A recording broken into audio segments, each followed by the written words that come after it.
read Ikete ya mbere Pawulo yandikiye i Korinto chapter ibice bitatu 3, 1 Corinthians, n'umurongo wa 16 n'u17. verse 16 and 17. Ikete ya mbere Pawulo yandikiye i Korinto ndasomye. Aravuga ngo ntimuzi yuko umubiri ari urusengero rw'Imana kandi ko umwuka w'Imana aba muri mwe. Umuntu utsemba urusengero rw'Imana, Imana izamutsemba, kuko urusengero rw'Imana ari urwera kandi urwo rusengero ni mwe. Amen. And in English, 1 Corinthians 3:16. Do you know that you are God's temple and that God's Spirit dwells in you? If anyone destroys God's temple, God will destroy him. For God's temple is holy and you are that temple. Amen. Turogekaye tusomye muri ico gitabo nyine igice ca gatandatu n'umurongo wa 16. Again, this book, chapter 6, n'umurongo wa 19 verse 19 kugeza ku wa 20 to 20. aravuga ngo mbese ntimuzi yuko imibiri yanyu ari insengero z'umwuka wera uri muri mwe, uwo mufite wavuye ku Mana, kandi ntimuri abanyu ngo mwigenge, kuko mwaguzwe igiciro. Nuko rero mutume imibiri yanyu ihimbaza Imana. Amen. Amen. Chapter 6, verse 19. Or do you know that your body is a temple of the Holy Spirit within you, whom you have from God? You are not your own, for you are bought with a price, so glorify God in your body. Amen. Amen. Twongeyeho ubutumwa bwiza kuko bwanditswe na Yohana. Let's go to John. Ibice bine n'umurongo wa 23 kugeza kuri 24. Chapter 4, verse 23 to 24.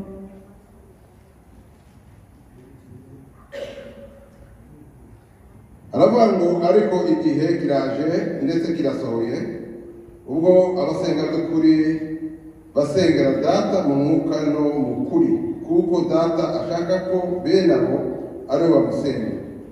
Imana ni umwuka, n'abayisenga bakwiriye kwisengera mu mwuka no mu kuri. Amen. Amen. John chapter 4, verse 23. But the hour is coming, and now is here, when the true worshippers will worship the Father in spirit and truth. For the Father is seeking such people to worship Him.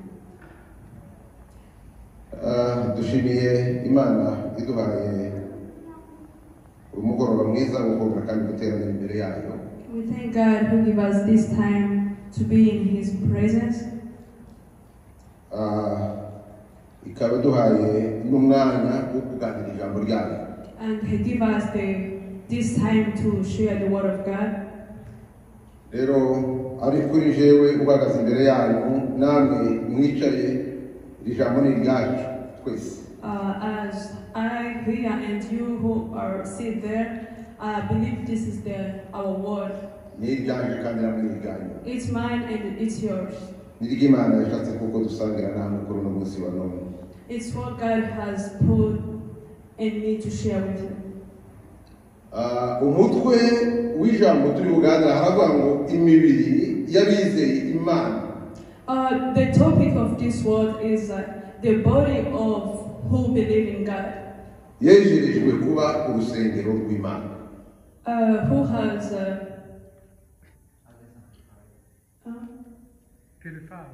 who was purified in Jesus. Yejerejwe kuba urusengero rw'Imana. Who was purified to be in the church of God. Yes. Niyo tuza kuganira rero. That what we are going to share now. Ni ukuvuga ngo wewe. So it means you. Wizeye Imana. You believe in God. Ukakira Kristo mu bugingo bwawe. You receive Jesus in your life. Ukabatizwa umubatizo wamwemeye. You baptize in the Spirit. Ucitse ku rusengero rw'Imana. You become the church of God. Uba wahindutse ku rusengero. You become the church. urebye ihamagara ku Israeli, God, when God called Israel, hariho ibintu bibiri Imana yagoberewe kugira ngo abayisirayeli babikore, ariko bitari mu bushake bw'Imana. Kugobera ni Kirundi, ni ukuvuga ngo imelazimishwa mu Kiswahili.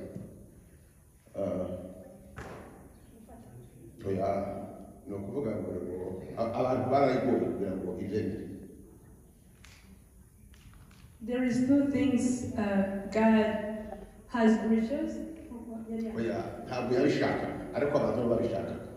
Yeah, there is two things that people they want, but God didn't want, but they forced Him. Imana God ikura Israeli mu gihugu cya Egiputa, when God moved Israel to Egypt, bageze mu butayu, Imana yabategetse itegeka Mose amagara Mose iramubwira ngo umwubakire ihema. When they were in desert, God told Moses to build his temple. Ntabwo ari temple, ni ihema mu Gifaransa bazita tabernacle. Tabernacle? I think it's tabernacle. When God told Moses to build the tabernacle. Imana iramubwira ngo ndaguhereza plan yo kubaka iryo hema. God told him, I will give you the plan how you're gonna build. Kandi itanga iyo plan abariko yubaka ihema. And he gave that plan how it's gonna build. Kuko ihema ryari rifite icyo risigura muri kazoza. Because that tabernacle it has the meaning in the future. Mu nteguro y'Imana hariho ikintu cy'ikigereranyo cyabaga gihari gisura ikintu kindi kizoza kiri imbere. In the plan of God, there was something. It was planning things in the future. Imana iramubwira ngo wubake ihema. God told him build the tabernacle. Yubake ihema. He built. Igihe kiragenda kimaze kuba kirekire, when time goes away, Abisirayeli basaba Imana kubahereza umwami. Israel people, they ask God to give the king. Imana iranga. God refused. Imana ikenera kuba umwami wa Israeli. God needs to be the king of Israel. Ariko baranga. But they refused.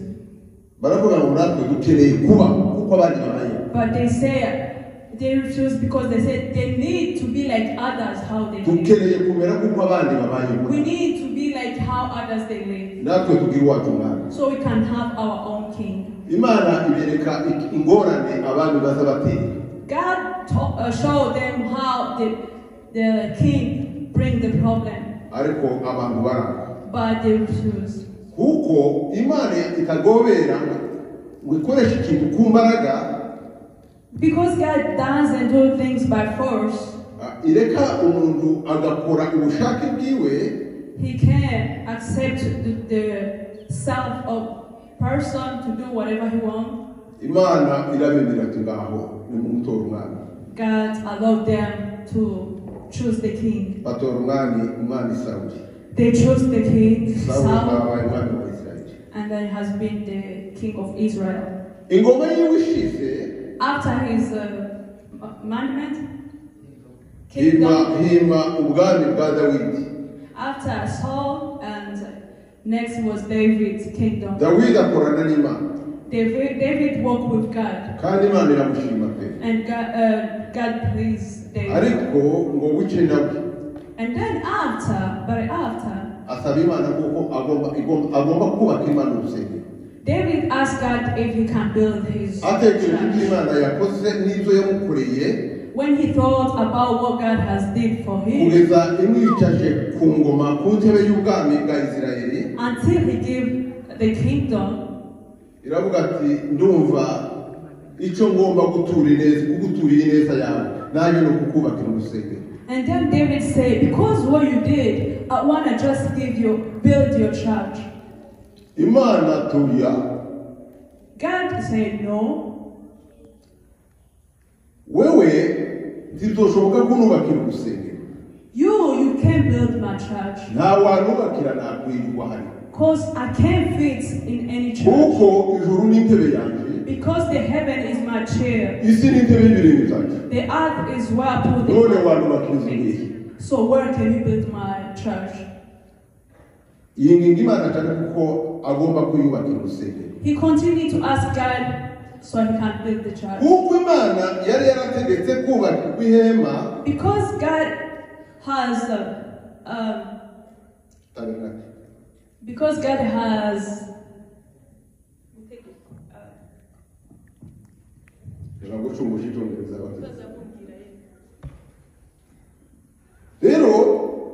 so kugeza Imana yabwiye iramubwira tumva wa mugabo ngubwiye. And then God told David that David, uzi yuko umugambi bwawe warwanye intambara nyinshi kandi umena amaraso y'abantu benshi. You know that in your kingdom you have many you fight many, and then you kill many people.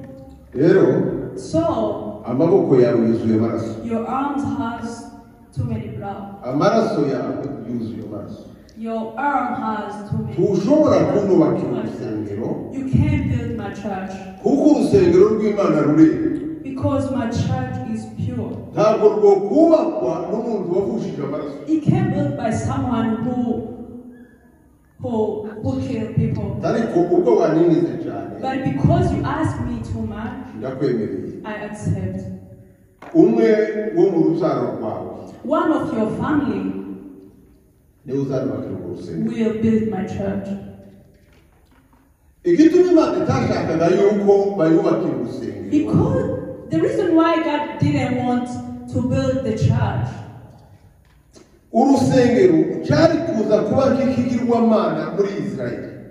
it may be the fake God in Israel. And that's how it was. But because of tabernacle, the tabernacle, you can't move with it. We go on other place. After next time you go with it. Again you go to another mountain. It means God is not the God of one place. It's the God for all the world. And he'll be in the same place at the same time. That was the problem in Israel at that time. They believe that God is in Israel. Outside of Israel, there is no God. That's how they want to. People, they came from other places and then they came to Israel. Other people, they came from other places. Because they know in that church, that's where God is.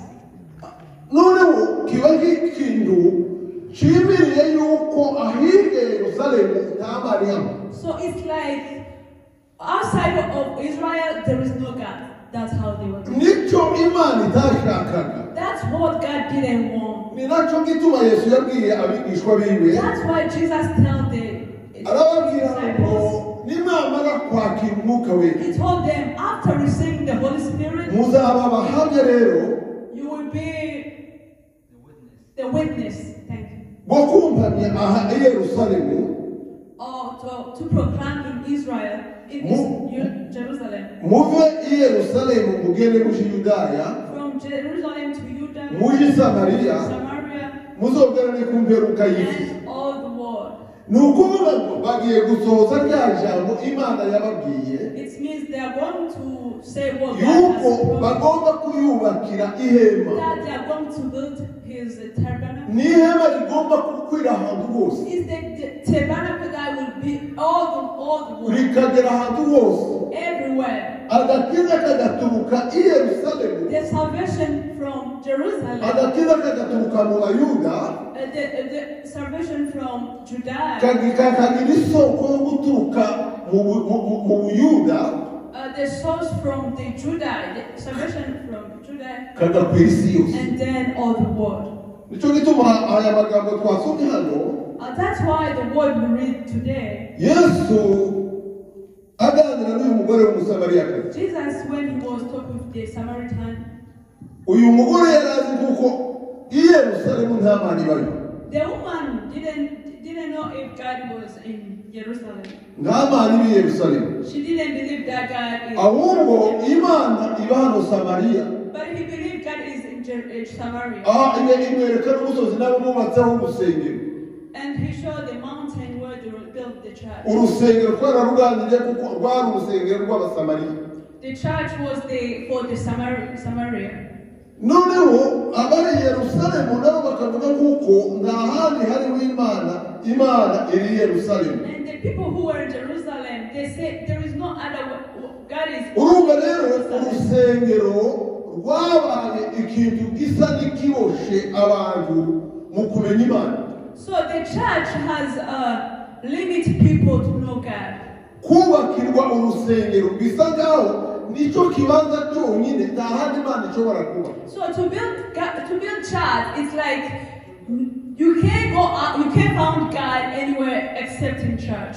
ariko Yesu abwira uyu mugore w'umusamariya But Jesus told the Samaritan, aramubwira ngo umva mugore ubwire he told her, igihe kiraje the time is coming kandi kirasohoye and it's soon. ubwo abazaba basenga data The people who pray in God, batazaba bagisengera hano i Yerusalemu they will not pray here in cyangwa ngo Jerusalem basengere hano iwanyu i Samariya or here in Samaria. sifa za Mungu Hallelujah. Praise the Lord. turi kumwe ariko Are you here, guys? igihe kiraje The time is coming.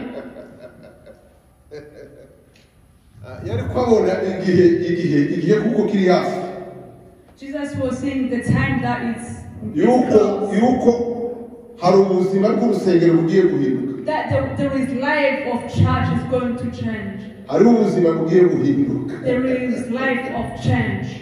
abantu bagiye kuva mu bintu fiziki People, they are going to move from physical things baje mu bintu by'umwuka and then going spiritual. aravuga ngo Imana ni umwuka And then Jesus said, God is spirit. n'abayisenga And the people who bagomba pray, kuyisenga mu kuri no mu they have prayed in spirit. abantu bagomba kuva mu bifatika People, they need to move from physical things bakava mu kwizera mu bintu bifatika to believe, move to believe things you can't see. ahubwo kwizera kwabo kukaba mu bitagaragara But believe what you don't see. kuko Bibiliya iratubwira ngo ibintu bigaragara Because the Bible says things that you can't see, physical things. ngo ni iby'umwanya mutoya It's just for quickly things. ariko ngo bitagaragara ahubwo But things that is invisible, ngo ni iby'igihe cyose it's for eternal. rero Yesu ahangaha aramubwira tumva So Jesus told her, igihe kiraje listen, the time is coming kandi kirasohoye and it is soon. igihe kiraje The time is coming kandi kirasohoye and it's soon. asante sana Hallelujah. igihe kiraje The time is coming kandi kirasohoye and it's soon. yariko arangiza urugendo rwiwe rwo ku musaraba He was seeing his kuko yaravuze ngo journal. nimwabona umwana w'umuntu amanitswe When he said, you will see the Son of God at the cross. ati hazaba hageze igihe cyo kwirehereza abantu b'amahanga yose It will be the time people come to me. ahanurira uyu mudamu w'umusamariyakazi He prophesied to that. aramubwira ngo igihe kiraje He told her the time is coming kandi kirasohoye and it's soon. ahubwo abazoba basenga data The people who pray God the Father, batazaba bakija Yerusalemu they will not go again in Jerusalem. cyabuza ngo baze hano muri Samariya Here in Samaria. ahubwo ngo bazaba bamusengera mu kuri But they will pray in spirit kandi ngo bamusengere no mu mwuka and in truth. mu mwuka In spirit, mu kuri no mu mwuka in truth and in spirit. ati nk'uko abo Because those, abo nibo data ashaka ko bamusengera that's what people need to pray. igihe kiraje The time is coming kandi kirasohoye and it's soon. abo murashobora kwibaza rero People, you can think, icyo gihe niba umuntu atigitegereje so if we still wait for that time, uracyategereje icyo gihe are you still waiting that time? cyangwa icyo gihe cyarasohoye ku bugingo Or the bwawe time has already in your life happened? nimba icyo gihe ukigitegereje If you still wait that time, ni umwanya wawe rero it's your time. kugira ngo icyo gihe ushaka So that time, kugira ngo ucyakire you can receive it. yuko abasenga data Because people who pray in spirit, bagomba God, kugusenga they need to pray in truth n'umwuka and Holy Spirit. iyi rero ukugusenga So this is the prayer. mu gifaransa bahita ngo ni adoration In French they say adoration. ni adoration Adoration. ntabwo ari ugusenga uku tuvuga ko nko kuvuga ngo duhumirize dusenge It's not just how we do, we pray Yes. with our eyes. ushobora gukora iyo adoration mpumirije Yeah, you can adore when you are close your eyes. ushobora kuyikora mpumuye You can do it with open the eyes. ushobora kuadora imana nicaye You can adore God when you are sleeping. ushobora kuyadora ndyamye You can adore God when you are sleeping. ushobora kuadora imana niba imodoka mbaye ngenda You can adore God when you are driving. ushobora kuadora imana uri mu kazi muri You kampani can adore God when you are at ushobora work. kuadora imana hano mu rusengero You can adore God when you are in church. kuko wamaze gucika kuba urusengero rw'imana Because you have moved to be a church. ni ukuvuga ngo ahantu hose So everywhere, ahantu hose everywhere, ushobora kuhasengera imana you can pray God. kuko wamaze gucika kuba urusengero Because you have become a church. urusengero rw'imana You have become the church. ahantu of God. hose uremerewe Everywhere, ahantu hose uremerewe everywhere. ntibisaba kuja kugenda hano mu rusengero It doesn't need to go in oyaye church. mu wawe uri ku buriri bwawe At home, in your bedroom. igihe kimwe One time, natangiye gusenga ryama I started to pray when I was sleeping. ryamye ndi mu buriri I was sleeping niroroshye when I covered my blanket. ngasenga kandi ngafashwa And then I prayed. I was very blessed. noneho ngo bice umugore arambwira ati ibintu wakora ntibibaho After my wife told me, ese uracyabikora umugore we what you are doing is not right. Do you remember do you remember? umuntu w'umukristo azasenga ryama Christian can pray when he's sleeping. nuba cyari Yerusalemu And then I said, he's still in Jerusalem. She's still in Jerusalem. nuba cyari Yerusalemu ariko ubu ngubu But now yarafashwe she has, arimo gusengera mu kirengeti she prays when she's sleeping. bwana asifiwe sana Praise the Lord.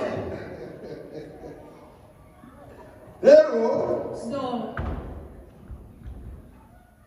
abo those, ngo nibo data ashaka kuko bamusenga that's all God needs so we can pray. imana ishimwe cyane Praise to the Lord. ni ukuvuga ngo gusenga umaze gucika ukaba urusengero rw'imana It means when you become a church, and then you umaze kuba urusengero rw'imana when you become a church, ntawe utayisengera everywhere you ntawe can utayisengera everywhere. dore hano nta mugabo muzi wayisengeye mu nda y'urufu You don't know a man who prayed God even who was in the fish. yabanje kujya Yerusalemu se He went to Jerusalem. ntiyari mu nyanja epfo mu rufi He was in a fish in the amaze ocean. arongera kandi yibuka imana And then he remembered God. imana ntiyumvishe isengesho ryiwe se And then God heard his. niko biba bimeze That's how it is. Iyo umuntu amaze gucika k'urusengero rw'Imana, If a person becomes a child of ntaho God, udashobora gusengera there Imana. is no any place you can pray. Kibiba bigisaba ngo reka ngende ahanyana, You don't need to go ngo somewhere. reka ngende ahanyana, Let me go somewhere. kuko wewe ubwawe Because you uri urusengero are rw'Imana. you are the church of God. Wewe You uri urusengero. you are the church. Niba umwuka w'Imana If kubaho, the Holy Spirit is naho niho bitandukanye. that's the difference. Naho That is the difference. niba umwuka w'Imana akubaho, If the Holy Spirit is in niba you, umwuka w'Imana akubaho, if the Holy Spirit is in you, uri urusengero rw'Imana. you are the church of Uri God. urusengero. You are the church of Urusengero God. rw'Imana. You are the church of God. Ariko niba nta mwuka ukurimo, But if you don't niba nta have mwuka w'Imana ukurimo, but if you don't have Holy Spirit, wacane mu rugendo rwo kuja i Samariya you still in Samaria no kugenda i Yerusalemu. and Jerusalem. Ariko umwuka w'Imana arimo, But who has the Holy Spirit? umwuka w'Imana Who arimo, has the Holy Spirit? umwuka w'Imana ari mu muntu. Holy Spirit in you. Ntaho udasengera Imana, Everywhere you can pray God. ntaho udasengera Imana. Every place you can pray God. Imana ishimwe cyane. Praise to the God. Turi kumwe ariko Are you here, God? shaka tutari kumwe, Shanga, are you together? turi kumwe Are you? kijogo, turi kumwe. Kichogo, are you? Yes. Yes. Rero So,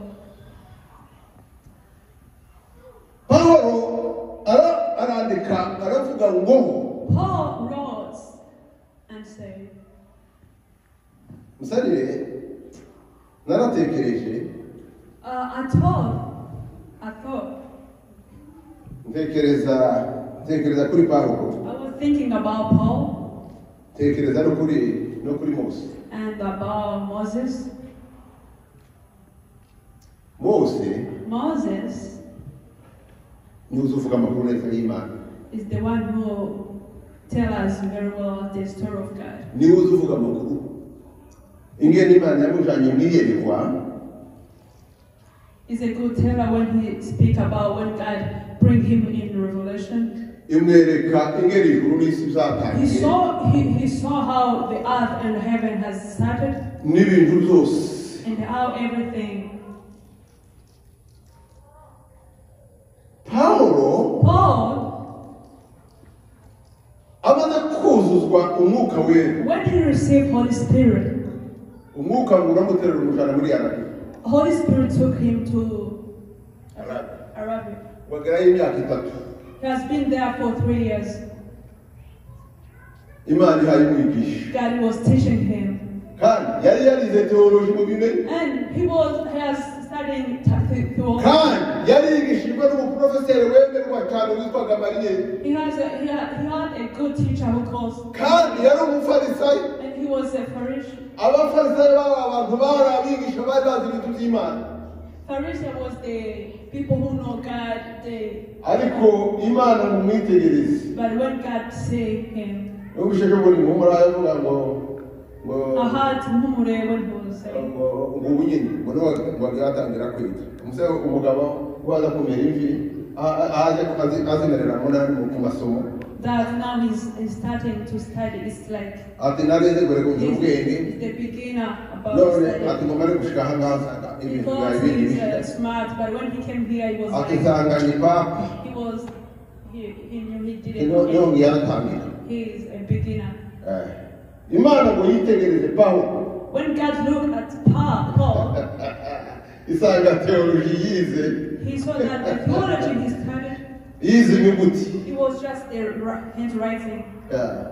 yize inyuguti It was just handwriting.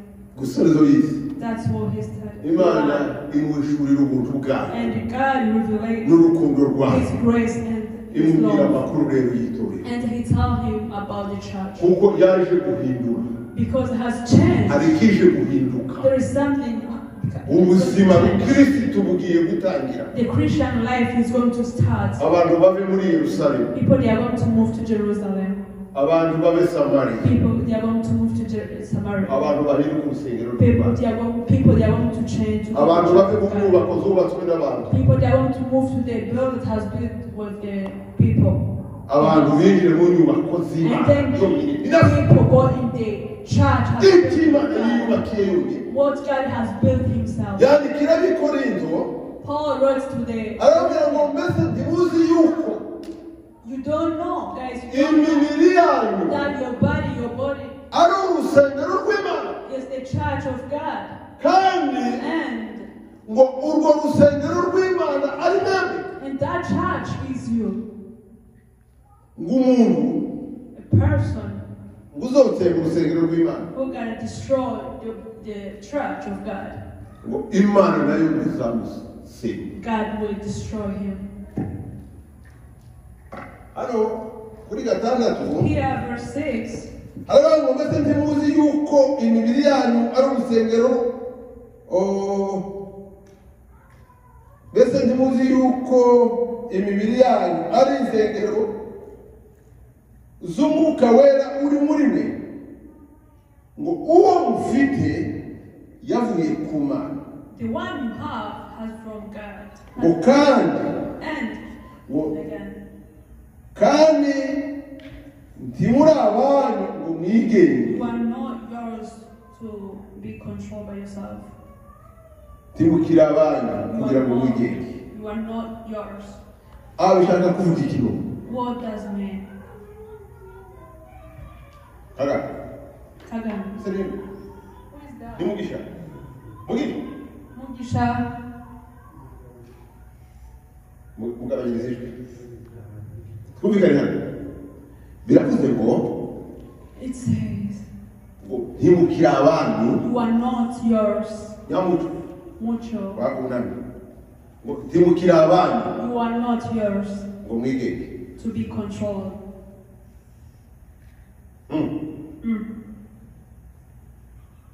Elize Elise. Hi. ngo ntimukiri abanyu You are not ngo mwigenge. to be controlled. None bishatse kuvuga iki? What does that mean? Fifi uko ba Where are you? ntimukiri abanyu You are not ngo mwigenge. to control by yourself. Hallelujah. Hallelujah. Ntimukiri abanyu You are not ngo mwigenge, to control by yourself. kuko ngo urusengero rw'Imana Because the church of God ngo ni urwera, is pure. kuko urusengero rw'Imana Because the church of God ari urwera. is pure. Nicyo gituma That's why mudakiri you abanyu are not ngo yours mwigenge. to be controlled by yourself. Buriya urusengero The church, nk'aha hantu turi like here we are now, ni lieu sacré, ni ahantu hejejwe, is a pure place. hejerejwe Imana. Has been pure because of God. Si ibintu byose bishobora gukorerwa aha ngaha. It's not everything can be here. They can do. Munumve neza maze ntimukiri abanyu ngo kumwigenge, ngo kuko mwaguzwe igiciro Because you gikomeye have cyane. price, high price. Si ibintu byose dukorerwamo. We can't do everything we need in this church Kubera iki? because Kuko hejerejwe Imana. it's a pure form of God.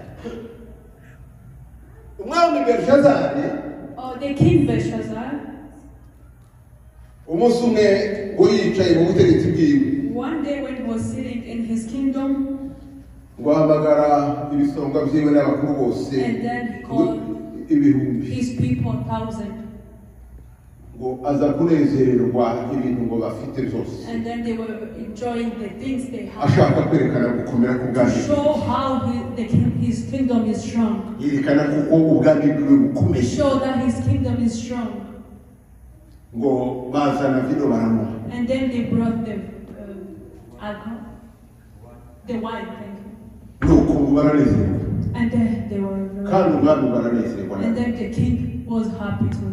Barababwira ati nimugende mujye kuzana na bya bintu byose data Nebukadinezari And then told them, go to bring all the things my dad did.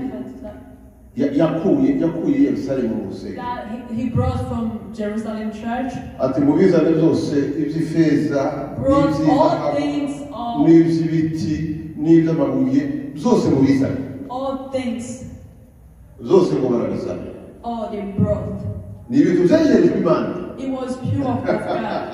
Mwumve ni ibintu byegerejwe Imana i Yerusalemu. It was pure of things. Ni ibintu byahoraga mu rusengero. It was things which always byegerejwe Imana. it was the pure of God. Bidakoreshwa ikindi kintu That they can use for anything kitajyanye n'umurimo w'urusengero. except the church things. Ni ukuba Church activities. ntibikora uwundi murimo utajyanye n'imirimo yo mu rusengero. It can't do other things except activities of church. Birubahwa, It's very respected, biratinywa, very nk'uko byegerejwe Imana. because has been purified of God. Nabonye hariya mu nkambi I saw in the camp muri ryashiraga rimwe ryitwa muri Stop Sida. at the association of Stop Sida. Barazi waje They came to my house barambwira ngo baje gukodesha piano. and then they told me they are going to rent the piano, keyboard. ngo none ngo nibaheze ngo bafite umunsi mukuru nabo bazashiramo indirimbo bakabyina sentibero. So I can give it to them so they can able to put the songs. Yeah, enjoy it.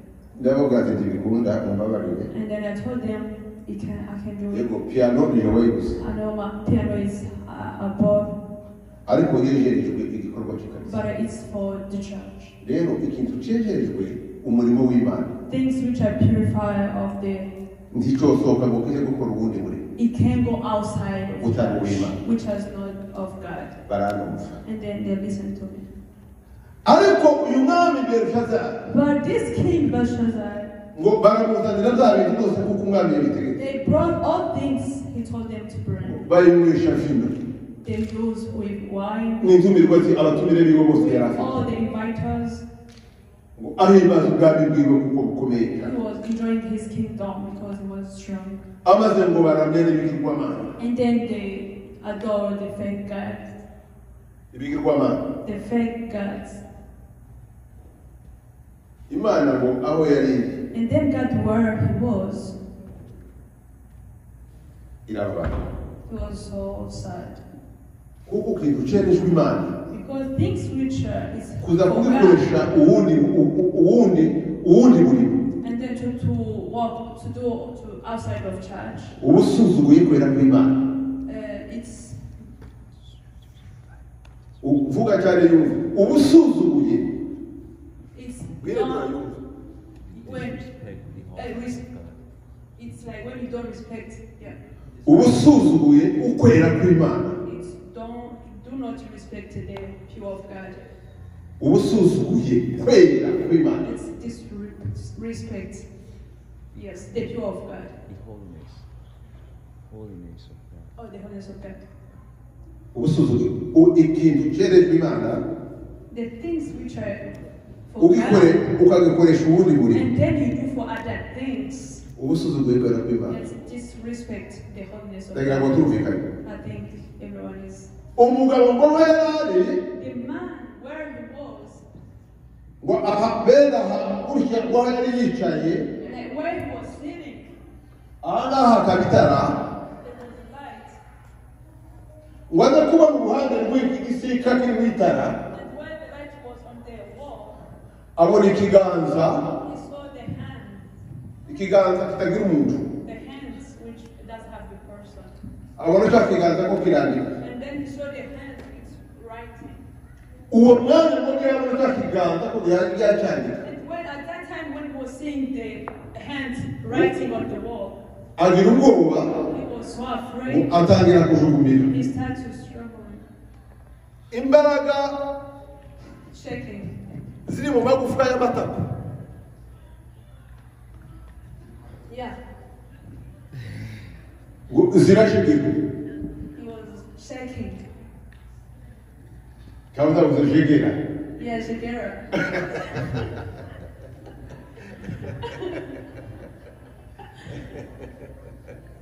nuko Yeah. umugabo ntiyongeye kandi kuvaho The man who didn't move Kubera iki? there. Why?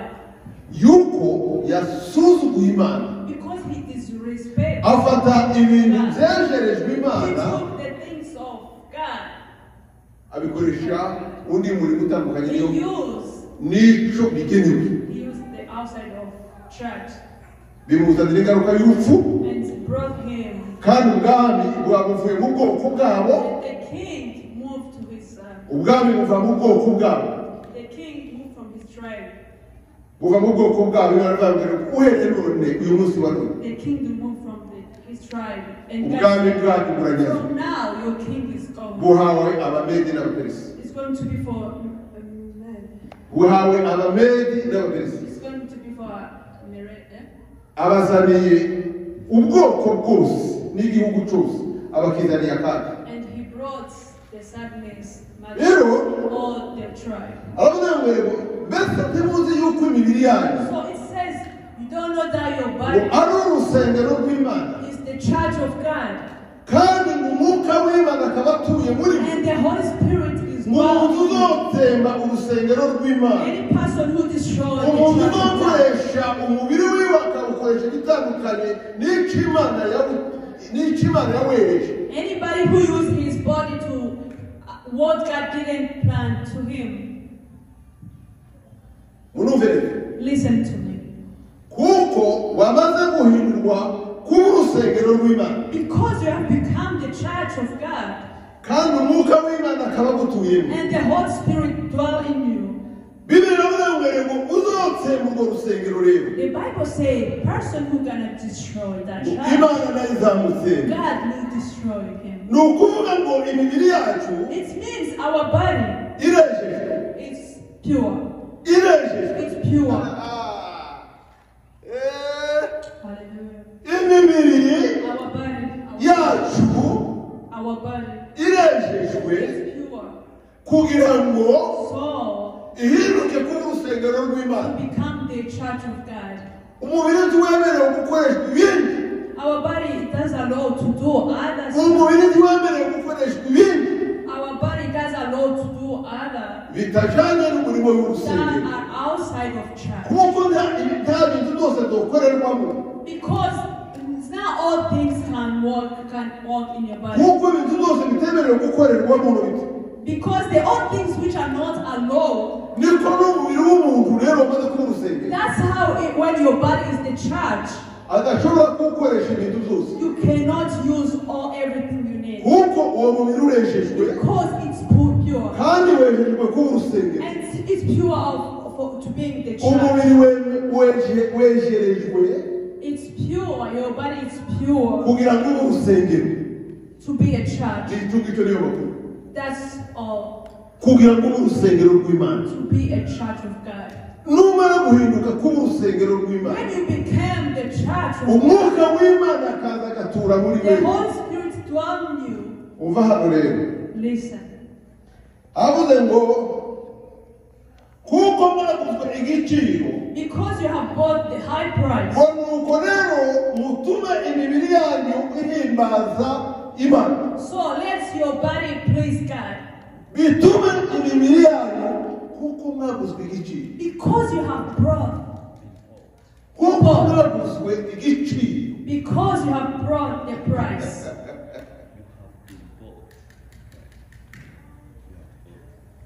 hapo walicho rozendo kutisha mwisho ndio kutisha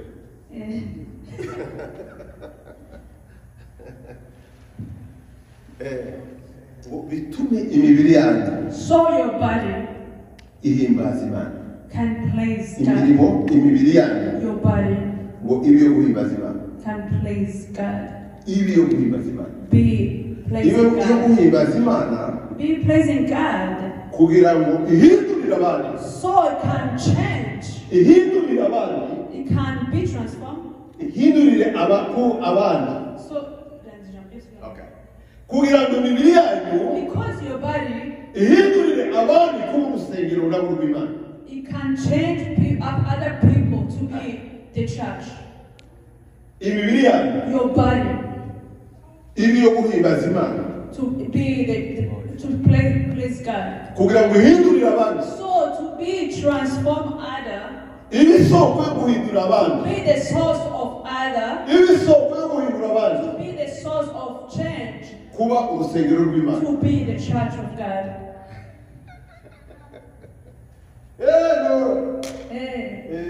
abari Missouri.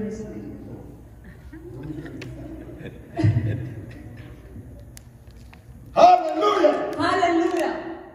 kugira ngo imibiri yawe So your body, ibe iyo guhimbaza Imana so it can become, it can niba be, iyo guhimbaza Imana if it please God, ifite ubushobozi He has the power, ifite ubushobozi He has the power bwo guhindura to transform abandi others ku bishingiro ry'Imana to become the church kuko of umwuka God. w'Imana Because Holy Spirit akurura is in you.